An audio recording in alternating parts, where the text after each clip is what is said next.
Lok Sabha election result ಮೇಲೆ ಸಿದ್ದರಾಮಯ್ಯನವರ ಕುರ್ಚಿ ಭವಿಷ್ಯ ಅಡಗಿದೆಯಾ ಅನ್ನೋ ಪ್ರಶ್ನೆ ಪದೇ ಪದೇ ಉದ್ಭವಿಸ್ತಾ ಇದೆ. ಇದೇ ರೀತಿಯ ಪ್ರಶ್ನೆ ಇವತ್ತು ಕೋಲಾರದಲ್ಲಿ ಮನೆ ಮಾಡಿತು. ಅದಕ್ಕೆ ಕಾರಣರಾಗಿದ್ದು ಸಚಿವ ಬೈರತಿ ಸುರೇಶ್ ಅವರ ಮಾತು.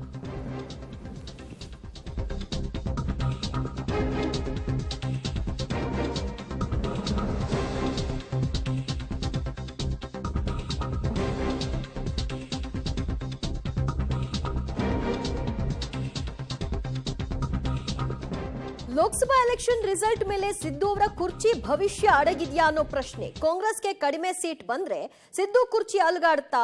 ಕೋಲಾರದಲ್ಲಿ ಗೌತಮ್ ಗೆಲ್ಲಬೇಕು, ಬೇರೆ ಅಭ್ಯರ್ಥಿ ಗೆದ್ರೆ ಸಿದ್ದರಾಮಯ್ಯ ಸೀಟ್ಗೆ ಕಂಟಕ ಆಗತ್ತೆ. ಕೋಲಾರದಲ್ಲಿ ಕುರುಬ ಸಮುದಾಯದ ಸಭೆಯಲ್ಲಿ ಹೀಗಂತ ಸಚಿವ ಬೈರತಿ ಸುರೇಶ್ ಮಾತನಾಡಿದ್ದಾರೆ. ಹಾಗಾದ್ರೆ ಈ ಮಾತಿನ ಅರ್ಥ ಏನು? ಒಮ್ಮತವಾಗಿ ನಮ್ಮ ಇಡೀ ಜನಾಂಗ ಕಾಂಗ್ರೆಸ್ ಪಾರ್ಟಿ ಪರವಾಗಿರ್ಬೇಕು, ಗೌತಮ್ ಪರವಾಗಿರ್ಬೇಕು. ನೀವು ಓಟ್ ಹಾಕೋದು ಗೌತಮ್ಗೆ, ಅದ್ರ ಜೊತೆಯಲ್ಲಿ ಸಿದ್ದರಾಮಯ್ಯನವರ ನಾಯಕತ್ವ. ನಮ್ಮ ಜನ ನೀವಿದ್ದೀರಿ, ಅದೆಲ್ಲ ಎಷ್ಟು ಕೊಟ್ಟು 100% ಕಾಂಗ್ರೆಸ್ ಪಾರ್ಟಿ.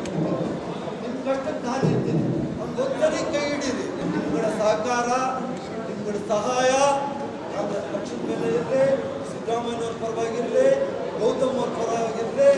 ನೀವೇನಾದರೂ ಬೇರೆ ಮನಸ್ಸು ಮಾಡಿ ಬೇರೆ ಅಭ್ಯರ್ಥಿಯನ್ನು ಗೆದ್ಬಿಟ್ರೆ ಸಿದ್ದರಾಮಯ್ಯನವ್ರ ಸೀಟ್ಗೆ ಕಂಟಕ ಆಗ್ತದೆ. ಅದಕ್ಕೆ ನೀವೇ ಅದಕ್ಕೆ ಮಾಡೋಂಥ ಕೆಲಸ ಮಾಡಬೇಡ್ರಿ ಅಂತ ನಾನು ಕೇಳಿ ಎಲ್ಲರ ಸಹಾಯವನ್ನು ಕೇಳಿ. ಮತ್ತಷ್ಟು ಮಾಹಿತಿ ಪಡೆಯೋಣ ನಮ್ಮ ಪ್ರತಿನಿಧಿ ರವಿಯಿಂದ. ರವಿ, ಇತ್ತೀಚೆಗೆ ಮೈಸೂರಿನಲ್ಲೂ ಕೂಡ ಸಿದ್ದರಾಮಯ್ಯನವರು 60% ಲೀಡ್ ಕೊಡಿ, ಇಲ್ದಿ ಕೊಟ್ರೆ ನನ್ನನ್ನು ಯಾರು ಮುಟ್ಟಕ್ಕಾಗಲ್ಲ ಅಂತ ಹೇಳಿದ್ರು. ಇವತ್ತು ಬೈರತಿ ಸುರೇಶ್ ಅವರು ಅದೇ ಧಾಟಿಯ ಮಾತನಾಡ್ತಾ ಇದ್ದಾರೆ. ಏನ್ ಸಂದೇಶ ರವಾನೆ ಮಾಡ್ತಾ ಇದ್ದಾರೆ ಕುರುಬ ಸಮುದಾಯಕ್ಕೆ?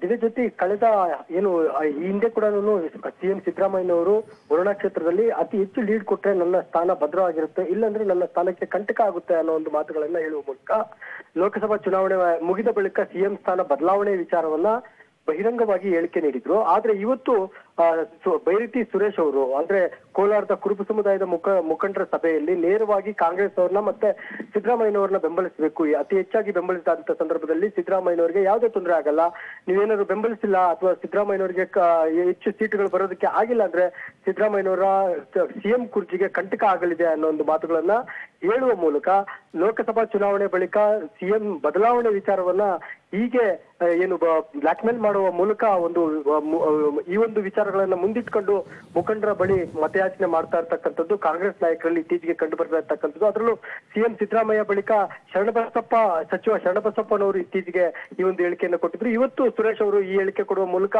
ಮತದಾರರನ್ನ ಜೊತೆಗೆ ಮುಖಂಡರನ್ನ ಕಾಂಗ್ರೆಸ್ ಪಕ್ಷಕ್ಕೆ ಬೆಂಬಲಿಸುವಂತೆ ಜೊತೆಗೆ ಸಿದ್ದರಾಮಯ್ಯನವರನ್ನ ಬೆಂಬಲಿಸುವಂತೆ ಮನವಿ ಮಾಡಿದ್ದು ವಿಶೇಷವಾಗಿ ಕಂಡು ಬಂತು. ದಿವ್ಯ ಜ್ಯೋತಿ, ಥ್ಯಾಂಕ್ ಯು ರವಿ ನಿಮ್ಮೆಲ್ಲ ಮಾಹಿತಿಗೆ.